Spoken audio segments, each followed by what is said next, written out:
जिल्हा परिषदेचे सीईओ सोबत मोठी बैठक झाली। काय काय झालं बैठकीत, काय बांबू लावण्यावर?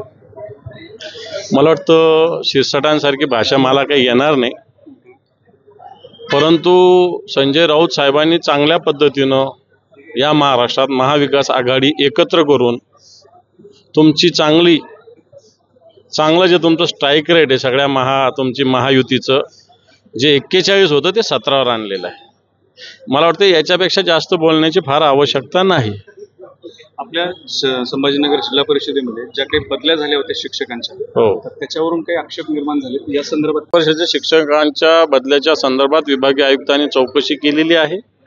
इथल्या काही प्रशासकीय कारणावर त्यांनी बोट ठेवलेलं आहे। मी या संदर्भात राज्य सरकारच्या शिक्षण विभागाकडे तक्रार केलेली आहे।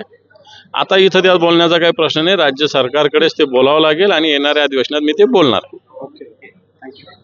जिल्हा परिषदेचं कारण आचारसंहिता होती मधल्या काळामध्ये, अनेक कामं जनतेचे ग्रामीण भागातल्या ग्रामपंचायतीचे, घरकुलाचे असतील, रस्त्यांचे असतील, आरोग्य केंद्रांचे असतील, शिक्षकांचे असतील, शाळा खोल्यांचे असतील, असे अनेक विषय पेंडिंग होते आणि त्याच्याविषयी मुद्दाम आढावा घेण्यासाठी सीओ साहेबांबरोबर सगळ्या अधिकाऱ्यांबरोबर चर्चा करण्यासाठी मी आलो होतो।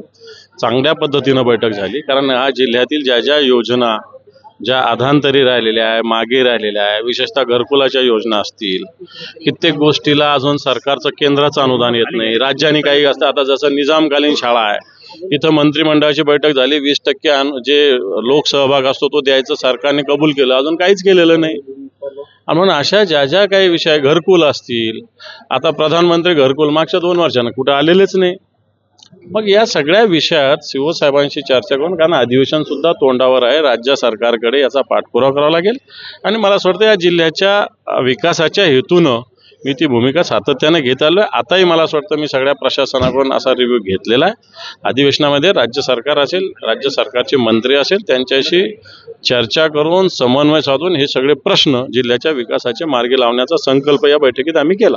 एक शाळाही मंजूर केली तुम्ही, उर्दू शाळा सुरू केली। पर्यंत ती शाळा होती, 9वीचा वर्ग सुरू झाला पाहिजे, त्याचा प्रस्ताव वेळेत आला नव्हता।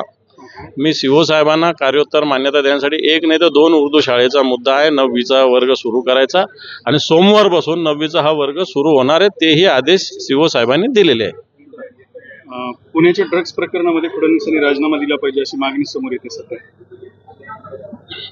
आता त्यांनी मागे म्हटलेलं आहे की एखादं कुत्र जरी गाडी खाली आलं तर राजीनामा मागतात। आता जनाची नाही तर मनाची सगळ्या गोष्टी सगळ्यांनी ठेवल्या पाहिजे असं मला वाटतं। रोज या सगळ्या गोष्टी होतात, पुण्याचं नाव बदनाम होतंय। पुणे आपली एक सांस्कृतिक राजधानी या महाराष्ट्राची, असं असताना पुण्याचं नाव अशा पद्धतीनं समोर येणं ह्या महाराष्ट्राच्यासाठी अतिशय दुर्दैवी आहे, अपमानास्पद आहे आणि म्हणून राज्य सरकारने याचे काहीतरी नैतिक जबाबदारी स्वीकारली पाहिजे। दुसरं आहे की संजय शिरसाट आणि संजय राऊत यांच्यावरती बोचरी टीका केली आहे की राऊत तुम्हाला बांबू लावला तर